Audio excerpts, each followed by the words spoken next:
Now at 11, the Vols fire their head football coach. Tonight, his lawyers respond to a termination letter, setting up a legal fight. And a game changer for working parents. How a new daycare inside an East Tennessee school is helping teachers thrive.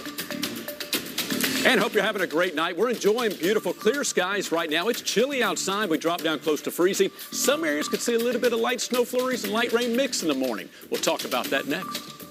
10 News is brought to you in high definition exclusively by Toyota and Lexus of Knoxville. WBIR 10 News starts now. We have no choice but to move forward with terminating Coach Pruitt. After 3 seasons on Rocky Top, head football coach Jeremy Pruitt was fired today. UT leaders also fired 9 other football staffers for their role in serious NCAA rules violations. It marks a sweeping move in the midst of an NCAA investigation swirling around the program. UT leaders say Coach Pruitt and his staff didn't just break rules, but they tried to cover up those mistakes and failures. UT Chancellor Dondi Plowman says a trusted source notified her in mid-November about NCAA violations committed by the football program. After an internal investigation, UT reported the findings to the NCAA. It then opened its own case in December. Based on the investigation, UT says the information made clear Coach Pruitt did not meet UT's expectations for promoting an atmosphere of compliance and monitoring activities of coaches and staff. Today, UT leaders emphasized the importance of winning with integrity. To the current players, to future players, and their parents. If you would put integrity first, then this is the place you want to come to. I'm hopeful that parents and students that want to come to a place that puts integrity first, then they'll want to come to the University of Tennessee.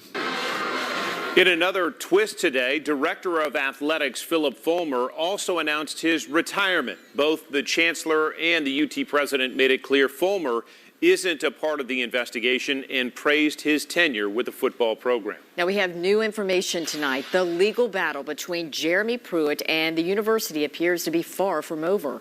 Sports reporter Luis Fernandez joins us now with more. Yeah, Robin, John, Dallas-based attorney Michael Lyons released a statement on behalf of Jeremy Pruitt earlier this evening, saying Pruitt is extremely disappointed with how his firing unfurled. In part, Lyons said, "We believe the decision to be the culmination of an orchestrated effort to renege on contractual promises made to Coach Pruitt upon his hiring in 2017 and reiterated less than 5 months ago. Adding the two will defend any allegation that he engaged in NCAA wrongdoing, any ways to hurt Pruitt's reputation and avoid paying the money he is owed, known more commonly as the buyout." Now, Chancellor Dondi Plowman said on Monday afternoon Pruitt was fired for cause, meaning that termination agreement no longer stands. In the termination letter released today, a few reasons were given, including conduct by Pruitt or someone that Pruitt reports under him that results in a level 1 or level 2 NCAA violation, which Plowman specifically mentioned during the press conference as well. Pruitt would be owed more than $12 million for his buyout if he had been fired without cause. Now, I want to talk a little bit about that termination letter as well. The language was intense. Words like your failure, bringing embarrassment, contempt, scandal, and or ridicule.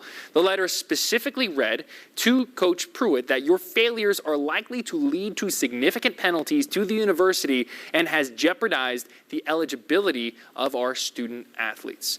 We'll send it back to you. We're going to have more details coming up later in sports. All right. Lewis, thank you. Still a lot of question marks about the future of the program. We are hearing from Tennessee students and fans about this big shakeup, another one for Big Orange football. Some students agree with the move, but we also heard more disappointment from Vol Nation.